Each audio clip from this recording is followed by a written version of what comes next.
Is being born a gift or a tragedy? Is creating a new life an act of love or a disguised act of violence covered up by hope? These are not rhetorical questions. They sit at the center of one of the oldest debates in philosophy, ethics, and human existence itself. On one side stands antinatalism. Its claim is harsh, simple, and direct. To be born is to suffer. Life guarantees pain, hunger, loss, sickness, loneliness, fear, and eventually death. The unborn are spared all of it. The living are not. Therefore, according to antinatalists, not being born is always better. On the other side are those who defend existence. They argue, yes, life includes suffering, but it also includes joy, love, awareness, and meaning. Only someone who exists can laugh, create, love, or even feel purpose. Pain might be unavoidable, but that doesn't erase the value of living. This debate is not new. For centuries, thinkers have wrestled with it. But in the 20th and 21st centuries, it gained sharper edges. Books like Better Never to Have Been by David Benatar and Every Cradle is a Grave by Sarah Perry gave antinatalism a powerful voice. Their arguments are not emotional outbursts. They don't beg for sympathy or offer hope. They stand cold and logical. Pain is inevitable, so the only way to avoid it is to prevent existence itself. But philosophy has a counterargument. Thinkers like Thomas Nagel and David DeGrazia suggest another way of seeing it. They don't deny that life is filled with suffering, but they argue that consciousness itself, the ability to experience anything at all, has value. To bring someone into existence, under the right conditions, may not be cruel. It might even be good. This is not about comfort or optimism. Here, philosophy steps into the ring. Two worldviews collide, one declaring life itself as an unavoidable harm, the other defending existence as a meaningful gamble. Every human being who is born will suffer. Every person will lose, will hurt, will break in some way, and eventually will die. There is no alternative path. For David Benatar, this fact alone is enough. Suffering matters more than pleasure. The absence of pleasure is not a problem for someone who doesn't exist, but suffering, no matter how small, is always bad. From this, his conclusion feels inescapable. Birth can never be justified. Sarah Perry pushes further. She says the structure of life itself is hostile, biological, merciless, and indifferent. To be born is to be trapped in a system ruled by pain, fear, and decay, only to keep the cycle going through reproduction. Her point is not based on bitterness, but on observation. War, poverty, abuse, illness, depression, anxiety. For millions, billions, this is daily reality. To refuse to create life in such a world, she argues, is not pessimism. It is responsibility. But what about the value of simply being alive? Thomas Nagel responds with a subtle but powerful idea. Life is valuable because it is conscious. Only someone who exists can experience anything at all, good or bad. Non-existence doesn't just erase pain, it erases everything. For Nagel, existence, even with suffering, is still better than the void of nothing. David DeGrazia refines the debate.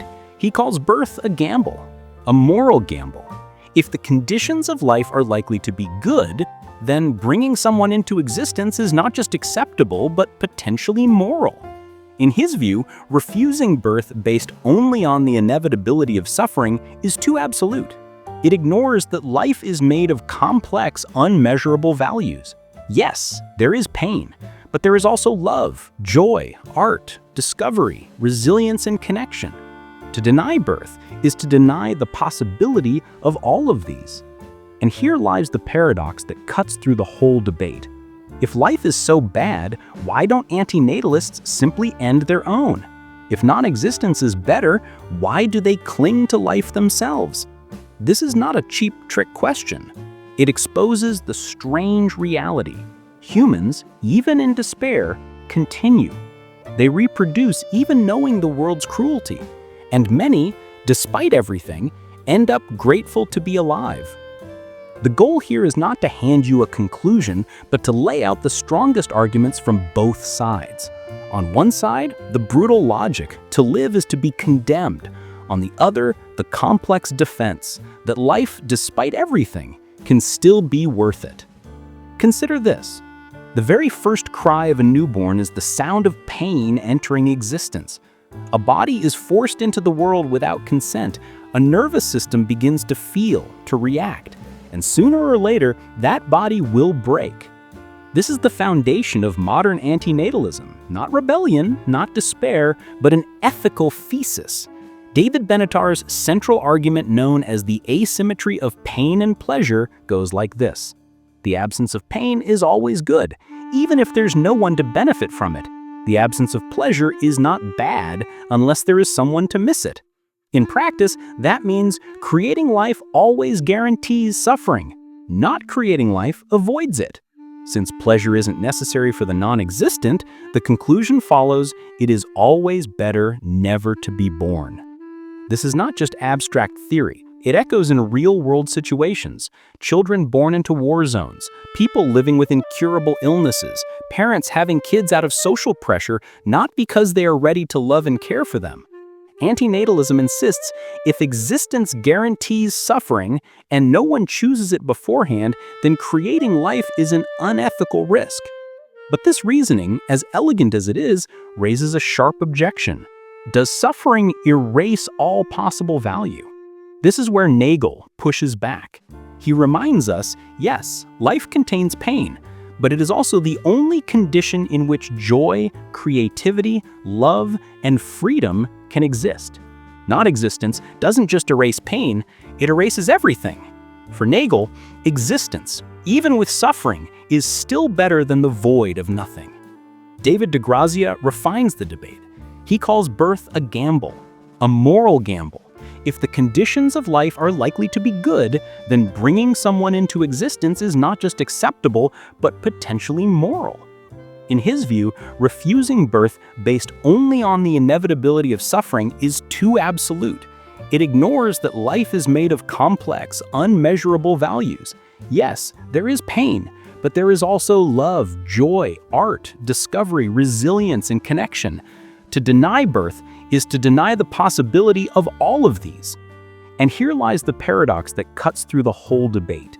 If life is so bad, why don't antinatalists simply end their own? If non-existence is better, why do they cling to life themselves? This is not a cheap trick question. It exposes the strange reality.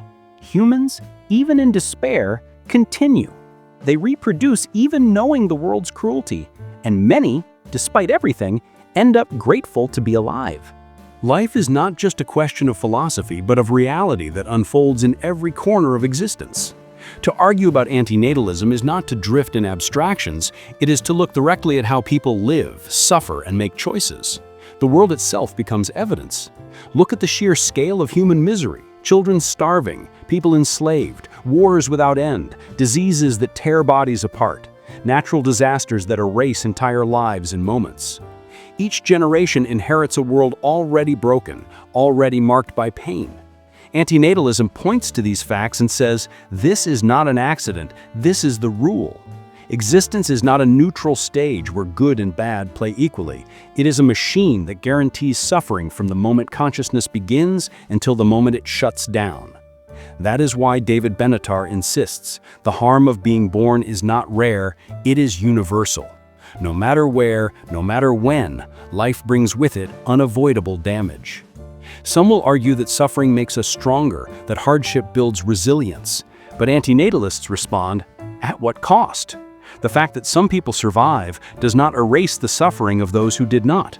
And even for the survivors, strength comes from pain. To claim that suffering is justified because it can produce growth is to treat pain as a tool rather than an injury. It is to glorify wounds instead of acknowledging the cruelty of being forced to bear them. Yet defenders of existence refuse to let this be the final word. They point out that suffering is not the whole of life. To reduce life only to its pains is to miss its beauty, its depth, its fleeting but undeniable moments of meaning. Think of music, art, friendship, the intimacy of love, the wonder of discovery. These are not illusions. They are just as real as suffering. And for many, they are enough to tip the balance. One of the strongest defenses of life comes from the concept of narrative. A human life is not a collection of isolated moments, but a story. Pain can be part of the story without destroying its value. A tragedy can still be meaningful. A flawed life can still be worthwhile. To live is to take part in a story that only existence makes possible. Antinatalists, however, resist this defense. They argue that meaning is not inherent, it is something people invent to comfort themselves. The universe does not care about your story. The universe does not bless your suffering with purpose. Any sense of meaning is a trick of the mind, a survival mechanism. Without that illusion, life would be unbearable. Here we see the split again. One side says life is harm disguised as meaning. The other says meaning can rise from harm itself. Which side speaks truth depends on how one interprets the value of experience. Consider Sarah Perry's extension of the argument. She writes that life is not only suffering, it is a trap. To exist is to be caught in a cycle where survival demands reproduction, where biology pushes humans to create more humans, feeding an endless chain of suffering. This, she argues, is not neutral, it is hostile. It is exploitation written into the structure of life itself. If she is correct, then to create a new life is not an act of love, but of complicity. But then, defenders of existence bring up another point. If life is a trap, then how do we explain art, love, compassion, sacrifice?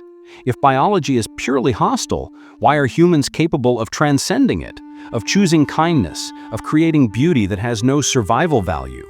Perhaps suffering is not the final word, but the ground from which meaning grows. Perhaps the trap is not perfect, and within it there is freedom. The debate sharpens when one asks, should we have children? Here, philosophy becomes personal. Antinatalists say no, absolutely not. To have a child is to gamble with another person's suffering without their consent. It is to impose a life that might turn out unbearable. But natalists argue that this is only half the picture. To refuse life entirely is to deny not only suffering, but also the chance for joy, love, discovery, and transformation. They insist, if existence has value at all, then to create it is not cruelty, but generosity. Which is right? The answer depends on how you weigh suffering against joy, harm against meaning, and there may not be an objective scale. Each life tips the balance differently. For some, life is nothing but wounds. For others, even the deepest pain does not erase the gratitude of having lived. At the heart of it all lies a haunting question. Is it ethical to create a life knowing it will suffer, even if it might also know joy? This is not a question science can answer. It is not about probability or data. It is about value. And value is not discovered in the world, it is created by minds trying to make sense of it. That is why this debate remains alive. It cannot be settled by logic alone. It is not only about what is true, but about what matters. To dive deeper into this conflict, we must return to the asymmetry at the heart of Benatar's reasoning. His argument rests on one simple observation. The absence of pain is always good, but the absence of pleasure is not bad unless there is someone deprived of it. This asymmetry changes everything. Imagine a child never born. That child never suffers hunger, heartbreak, or death. That is good. But that child also never experiences joy, love, or beauty. According to Benatar, this is not bad because there is no one there to miss it. The unborn cannot regret their non-existence. The living, however, always carry suffering, whether minor or catastrophic. Therefore, bringing someone into existence always introduces harm that could have been avoided. From this angle, every birth becomes an act of risk-taking with someone else's life, a life that cannot consent beforehand. Antinatalists claim this is not just impractical, but immoral. Defenders of life counter this by questioning the very weight of asymmetry. They argue that potential joy, love, and creation have value even if the non-existent cannot demand them. To them, life is not judged only by the presence of suffering, but by the fullness of experience. The very fact that someone can exist, perceive, and shape meaning gives value. Non-existence cannot provide this. Therefore, they claim avoiding suffering at the cost of erasing all experience is not clearly better. It is simply nothing. Here, the debate begins to touch on psychology. Why is it that many people, even those with hard lives, still choose to continue living? Why do so many fight against death, cling to survival, or even express gratitude for their lives despite immense pain? Antinatalists say this is the work of optimism bias, a deep-rooted instinct for survival. Our minds trick us into valuing life because biology demands reproduction. Gratitude, in this sense, is not evidence of value, but a defense mechanism against despair. But the opposing side rejects this cynicism. They argue that even if survival instinct shapes perception, the joy people experience is still real. A mother laughing with her child, an artist pouring meaning into creation, a friend comforting another.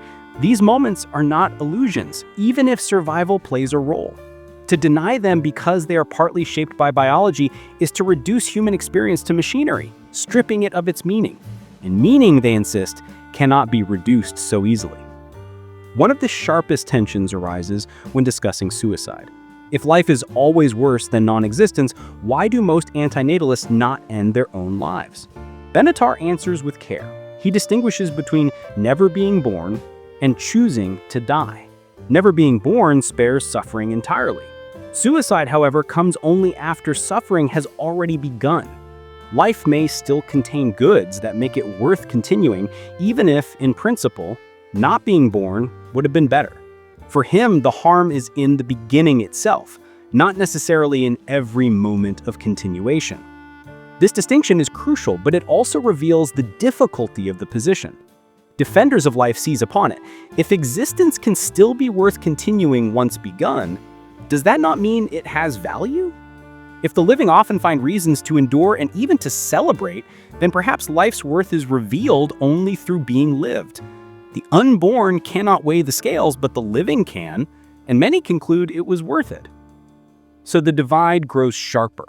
Antinatalists see existence as an injury imposed without consent, justified by nothing.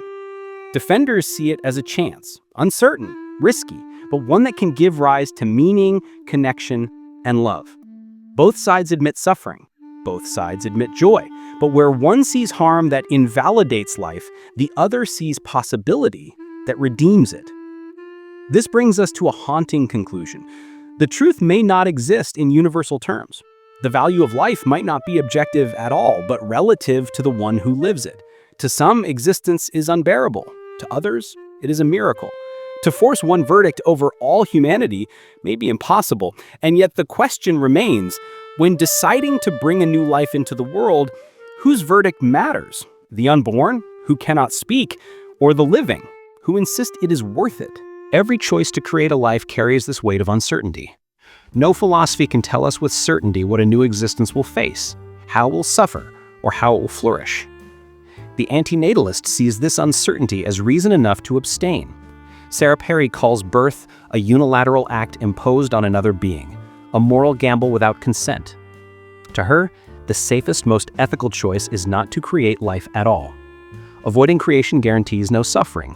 That is the ultimate protection, the act of compassion towards someone who does not yet exist. David DeGrazia, however, refrains the gamble.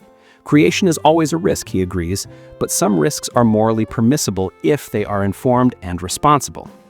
If the likely quality of life is positive, if there is a reasonable chance that joy, love, and meaning will outweigh suffering, then creation can be an ethical act. Life is never guaranteed to be good, but it is also never guaranteed to be meaningless. The ethical question is not whether life is risk-free, it never is, but whether the potential rewards justify the risk. Here lies the moral tension. Perry focuses on the inevitability of harm, DeGrazia on the possibility of value. Both acknowledge pain, both recognize uncertainty, yet they come to opposite conclusions. Perry sees risk as inherently unjustifiable. DeGrazia sees it as part of the human condition, a responsibility that can be approached rationally. Modern choices about parenthood reflect this philosophical debate. Couples today often choose not to have children, citing climate change, inequality, or mental health crises. Antinatalists would see this as ethically sound. Avoiding creation is the ultimate responsibility.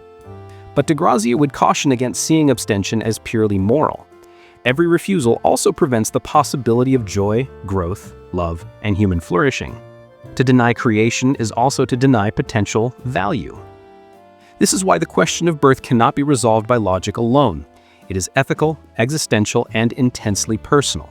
No one can decide for the unborn. No theory can predict a life's journey, the moments of despair and the moments of wonder. Every decision carries irrevocable consequences. To have a child is to expose another being to the full spectrum of existence. To refrain is to prevent the existence of someone who might have found meaning. Both choices are heavy. Both choices demand responsibility. Ultimately, this debate comes back to the individual perspective. Those who have lived and experienced life are in the only position to weigh its cost. Did it bring more suffering than value? Did the pleasures outweigh the pain? There is no universal answer. Each life tells a different story. Every decision about creating life carries the same weight. It cannot be reversed. No one can undo a birth. No one can speak for the unborn. And so philosophy becomes a mirror reflecting the enormity of choice back to each of us. We are left with a paradox. To create is to risk harm. To refuse is to deny potential value. To live is to endure pain, to feel joy, to navigate uncertainty. Philosophy does not resolve the tension, it illuminates it. It reveals that every birth is both gamble and gift, every life a mixture of suffering and meaning. The decision belongs to those who exist, who bear the weight of choice, who must decide whether the risk is worth taking. And perhaps that is the most honest answer of all. No book, no theory, no argument can settle whether life should begin. It can only guide reflection, frame the questions, and force awareness of the consequences. The act of creation is a moral and existential responsibility. The choice to abstain is equally weighty. Every moment of consciousness, every decision, every reflection brings us face to face with this reality. We live, we suffer, we create, we endure, and through it all we must decide what is ethical, what is meaningful, and what is ours to carry. No one chooses to be born. Every human life begins as an imposition, a decision made by others, without consent, without guarantees. That is the starting point of antinatalist thought. Life is not a privilege granted, but a condition forced. David Benatar frames it bluntly. Being born is an unavoidable harm. The asymmetry of pleasure and pain ensures that suffering is guaranteed, while pleasure is optional. Non-existence spares all harm. Existence guarantees it. Therefore, the most ethical choice, from this perspective, is never to bring someone into being. Sarah Perry expands this idea. She sees birth as a structural injustice built into biology itself. To be born is to inherit a system of survival, reproduction, and inevitable decay. Every human being enters a world preloaded with constraints, dangers, and obligations they did not choose. Poverty, disease, abuse, loneliness, these are not anomalies, they are systemic. Creating life under such conditions, she argues, is not a benevolent act, but a moral risk imposed on an innocent. To avoid birth is to protect potential lives from this unavoidable harm. Yet existence has defenders who argue that consciousness itself creates value. Thomas Nagel points out that the ability to experience, to perceive joy, love, or creativity cannot exist without life. Non-existence contains no pleasure, but it also contains no harm, no beauty, no insight, no love. To be alive is to have the potential for both suffering and meaning. While antinatalists emphasize the inevitability of harm, Nagel reminds us that existence allows for something far more complex than suffering alone. David DeGrazia adds nuance. He does not deny the risk of suffering. Rather, he introduces a framework of ethical creation. If the expected quality of life is likely to be positive, then creating life is morally permissible, even commendable. Avoiding birth to prevent potential suffering is not inherently virtuous if it also denies the possibility of happiness, growth, and meaningful experiences. Creation, in this sense, is a responsible gamble, undertaken with awareness and care, not reckless imposition. This tension defines the debate. Antinatalists demand certainty. No one should be exposed to suffering without consent. Defenders of life accept uncertainty, arguing that potential value can justify the risk. Every life is a mixture of harm and meaning, of joy and pain, and every choice to create or abstain carries ethical weight. Birth is irreversible. Death is final. No one can predict how a life will unfold, and yet decisions are made constantly, every day, by those who already exist. Ultimately, the question is not abstract. It touches every parent, every potential parent, every individual who reflects on existence. Is it ethical to create a life knowing it might suffer? Is it ethical to refrain, knowing it might miss meaning, connection, and joy? There is no formula, no universal answer. Only judgment, reflection, and conscience. Philosophy cannot choose for us. It can only expose the stakes, reveal the risks, and illuminate the moral landscape in which we act. And perhaps the hardest truth of all is this: to exist is to inherit the consequences of someone else's choice. Every human carries within them the result of another person's decision to bring them into a world full of uncertainty. The moral weight of that act cannot be undone. Reflection, awareness, and ethical consideration may guide future choices, but they cannot erase what has already occurred. The question remains with us: how should we act, knowing the stakes of creation, the inevitability of suffering, and the fragile, precious possibility of meaning that life allows?